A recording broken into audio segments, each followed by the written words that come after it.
Hello. ಇವತ್ತು ನಾನು ಬಾಳೆ ದಿಂಡಿನ ಪಲ್ಯ ಮಾಡ್ತಾ ಇದ್ದೀನಿ.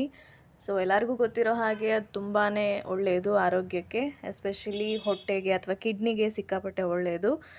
ಫಾರ್ ದ ಫಸ್ಟ್ ಟೈಮ್ ನಾನು ಕೂಡ ಇದನ್ನ ಟ್ರೈ ಮಾಡ್ತಿದ್ದೀನಿ. ಬಿಕಾಸ್ ದ ಬಿಗ್ಗೆಸ್ಟ್ ಟಾಸ್ಕ್ ಏನಂದರೆ ಪಲ್ಯ ಮಾಡೋದು ತುಂಬ ಬೇಗ ಸುಲಭವಾಗಿ ಮಾಡಿಬಿಡ್ಬೋದು, ಬಟ್ ಕಟ್ ಮಾಡೋದಿದೆಯಲ್ಲ ಸಿಕ್ಕಾಪಟ್ಟೆ ಕಷ್ಟ ಇದು.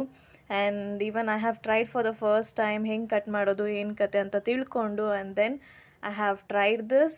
ಒಂದೊಂದಾಗಿ ನಾನು ಸ್ಲೈಸ್ನ ಮಾಡಿಕೊಂಡು ಆ ಒಂದು ನಾರು ಏನು ಬರುತ್ತೆ ಅದನ್ನು ಬೆಳ್ಳಗೆ ಸುತ್ಕೊತಾ ಇದೆ.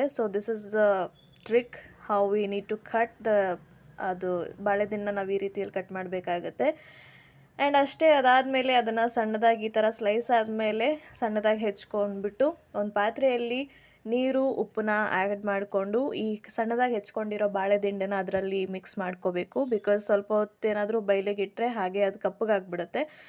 ಆ್ಯಸ್ ಸೂನ್ ಆಸ್ ನೀವು ಕಟ್ ಮಾಡಿದ ತಕ್ಷಣವೇ ಅದನ್ನು ಆ ನೀರೊಳಗೆ ಹಾಕಿಬಿಡಿ. ಅದಾದಮೇಲೆ ಚೆನ್ನಾಗಿ ಅದನ್ನು ಏನು ಹೆಚ್ಚಿಟ್ಕೊಂಡಿದ್ವಿ ಅದನ್ನ ವಾಶ್ ಮಾಡಿಕೊಂಡು ಇನ್ನೊಂದು ಪಾತ್ರೆ ತೊಗೊಂಡು ಅದಕ್ಕೆ ಒಂದು ಸ್ವಲ್ಪ ಎಣ್ಣೆ, ಸಾಸಿವೆ, ಜೀರಿಗೆ, ಅರಿಶಿನ, ಹಸಿಮೆಣಸಿನ್ಕಾಯಿನ ಹಾಕಿ ಅದಾದಮೇಲೆ ನಾವು ವಾಶ್ ಮಾಡಿ ಇಟ್ಕೊಂಡಂತಹ ಬಾಳೆದಿಂಡನ್ನ ಹಾಕಿ ಚೆನ್ನಾಗಿ ಫ್ರೈ ಮಾಡ್ಕೋಬೇಕಾಗತ್ತೆ. ನೆಕ್ಸ್ಟ್ ಅದಕ್ಕೆ ಒಂದು ಸ್ವಲ್ಪ ಉಪ್ಪು ಹಾಗೆ ಮಸಾಲ ಪುಡಿ ಕೂಡ ಆ್ಯಡ್ ಮಾಡ್ಕೋಬೇಕು.